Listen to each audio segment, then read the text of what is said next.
Now, you've also spoken on issues in Serbia, not least the recent elections in December, which were highly controversial. A recent European Parliament resolution has also called for decisive action on the situation. What action should be taken? What's your view on this? Why is the EU maybe not putting as much pressure as it should be? Well, I think one thing which would be very important is that we continue asking from Serbia that they have to tell us where they are standing in certain questions, where they are standing in their relationship with Russia, where they are standing in their relationship with China. Do they want to be an integral part of the European Union? I mean, that's a question that I think everybody would answer with yes, but that needs certain preconditions also on the question where you're actually standing. So that's a type of pressure we should put onto Serbia. I mean, for me, it was like rather a classic when I saw we had this very ridiculous and unfortunate interview of Tucker Carlson with Vladimir Putin a couple of days ago, and the next stop where Tucker Carlson went to was Serbia. So you see certain streamlines in things happening there where we have to force Serbia to take a stand and tell us where they are standing on specific topics. But I don't see that coming from the EU at the moment. I see statements, well, you need to investigate this, you need to tell us that.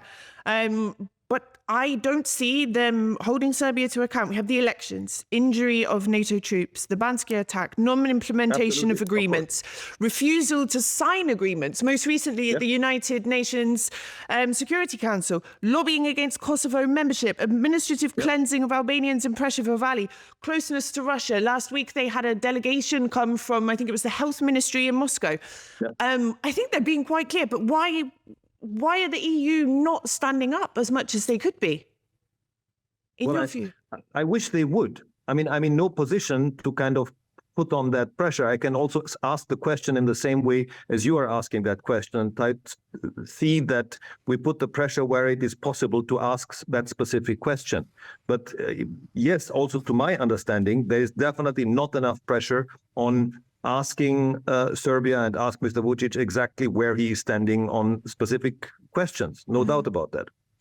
Do you think and I'm asking you because I ask all my guests who I talk about this topic to, is it a matter of them wanting to maybe keep Serbia close? They want to placate in a way. They don't want to ruffle too many feathers to keep them away from Russia. Is it a fear of upsetting Russia? What do you think is behind this?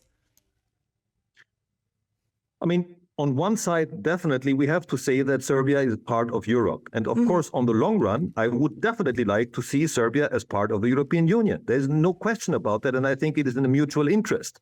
It's just when you look at the current position that Serbia is taking on different topics, and you mentioned many of them before, this is not yet the case. But the course is very clear that we have to steer, that we want to integrate Serbia. We want to have Serbia as part of the European Union on the long run, and that probably puts some representatives of the European Union in a position where they say they do not want to shake Serbia up too much. On some of those topics, I think they are so crucial for us that they should be shaken up that much, but it's not happening right now. No, and I mean, it's concerning, especially in the context at the moment of security in the Western Balkans. If you keep allowing these aggressions, these issues, it paves the way for something more serious to happen.